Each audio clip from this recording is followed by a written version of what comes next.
تقدیر کیا ہے؟ اگر سب کچھ پہلے سے ہی لکھا لکھایا ہے تو ہم اپنے اعمال کے ذمہ دار کس طرح ہوئے؟ پھر اعمال کی جزا و سزا کیسی؟ پھر جنت و دوزخ کے کیا معنی؟ وضاحت فرمائے۔ بھئی سچی بات یہ ہے کہ اس سوال نے ایک عرصے تک مجھے بھی ستائے رکھا،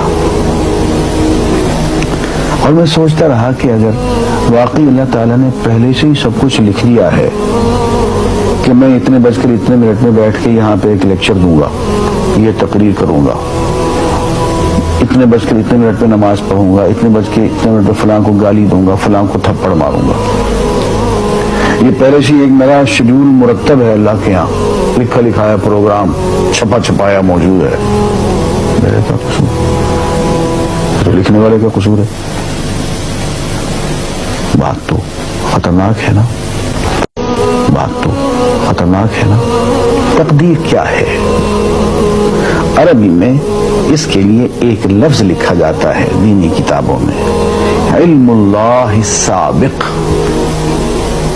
اللہ کا علم جو پہلے سے اسے حاصل ہے۔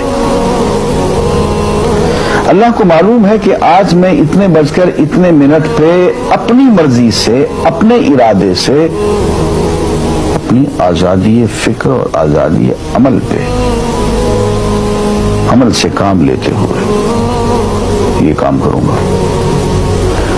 اب بھائی کام تو میں اپنی مرضی سے کر رہا ہوں، اپنی آزادی سے، اپنے ارادے سے کر رہا ہوں، لیکن اتنی سی بات تو مانو کہ اللہ تعالیٰ علام الغیوب ہے، علیم بذات الصدور ہے۔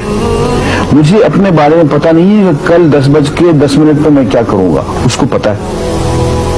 مجھے اپنے بارے میں پتہ نہیں ہے کہ میں 10 سال کے بعد کہاں ہوں گا، کیا کر رہا ہوں گا، فلاں بج کے فلاں منٹ، اس کو پتہ ہے۔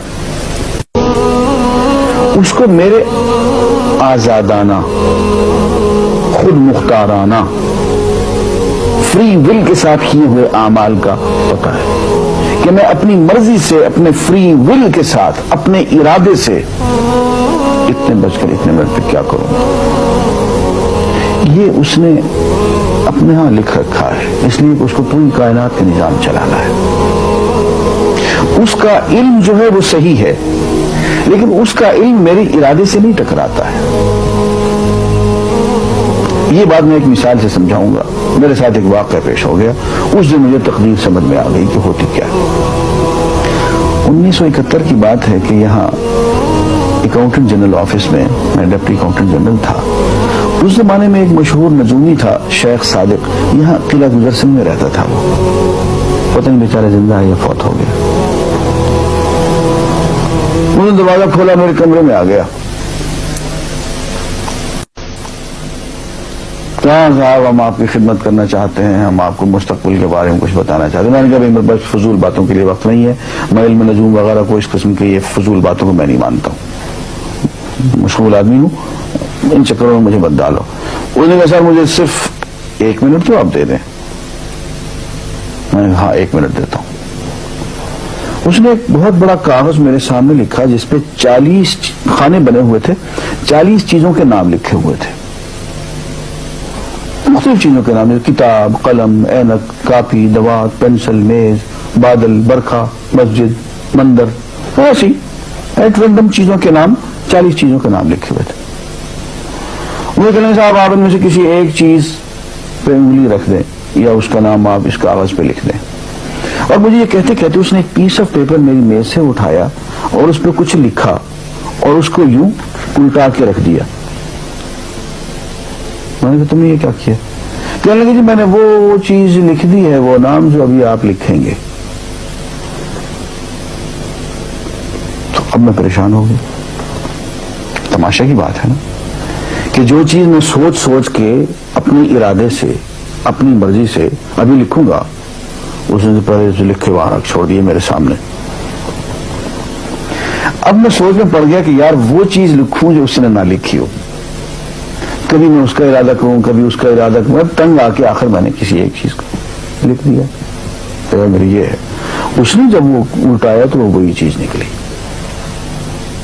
اب پتہ نہیں یہ کیا چکر تھا اس کا، خدا ہی جانے۔ کوئی اس کا علم ہوگا، کوئی فن ہوگا، کوئی تک بازی ہوگی، تک بندی ہوگی کوئی. لیکن اس دن مجھے پتا چلا کہ یار اس کو جو کچھ میں نے لکھا ہے اپنے ارادے سے لکھا ہے، اپنی مرضی سے لکھا ہے، اس سے پابند ہو کے نہیں لکھا. کبھی اس میں انگلی لگاتا تھا، کبھی اس پہ، کبھی اس پہ، آخر چن کے ایک لکھا میں نے. لیکن اس کا وقت کو پہلے سے پتا تھا کہ میں کیا لکھنے والا ہوں، اور اس نے پہلے سے وہاں لکھ کے رکھا ہوا تھا. میں نے کہا یار ایک محدود علم والا آدمی میرے آئندہ کے اعمال کو اپنے ہاں لکھ کے رکھ سکتا ہے. چن کے وہ عمل میں اپنی مرضی سے کر رہا ہوں، اپنے ارادے سے کر رہا ہوں، کوئی مجبوری نہیں ہے اس میں. لیکن وہ میری مرضی والا عمل، میرے اپنے ارادے سے کیا ہوا عمل، پوری آزادی کے ساتھ کیا ہوا عمل، اس نے پہلے سے اپنے یہاں لکھ کے رکھا ہوا. یار اگر یہ انسان کر سکتا ہے تو رحمان کیوں نہیں کر سکتا؟ اس نے میرے سارے اعمال جو میں آئندہ چل کے کرنے والا ہوں، وہ سارے کے سارے اعمال اس نے اپنے یہاں لکھ کے رکھے ہیں. اس کو انتظام کرنا ہے، میرے رزق کا انتظام بھی کرنا ہے، آگے میری زندگی، میری موت میں، میری قبر میں اکوموڈیشن کا پتہ نہیں کہاں کا میرے اس نے انتظامات کرنے ہیں. تو میرے بارے میں اس نے سارا ڈیٹا کلیکٹ کر کے رکھا ہوا ہے اپنی انفارمیشن کے لیے کہ یہ اپنی مرضی سے کیا کیا کچھ کرے گا. تو اس کے لکھے ہوئے ہونے سے میری مرضی ختم نہیں ہوتی، میری ذمہ داری ختم نہیں ہوتی، میرا ارادہ، میری فری ول ختم نہیں ہوتی. یہی وجہ ہے کہ ہم جو اعمال کرتے ہیں اس میں سے اللہ تعالیٰ اس کی کچھ ذمہ داری ہم پہ ضرور ہوتی ہے. کچھ کام اللہ تعالیٰ کا ایک نظام ہے، اس میں شاید ہماری ذمہ داری نہ ہو، وہاں جبر ہو. لیکن کچھ اعمال ایسے ہیں جن میں خالصتاً ہمیں آزادی حاصل ہے، ہمیں اختیار حاصل ہے، ہم ان کے ذمہ دار ہیں، ہمیں ان پہ جزا ملے گی، ہمیں ان پہ سزا ملے گی، اللہ تعالیٰ بچائے. اور جزا ملے گی تو جنت ہوگی، سزا ملے گی تو دوزخ ہوگی. لیکن آزادی عمل اور ارادہ ضرور ہے.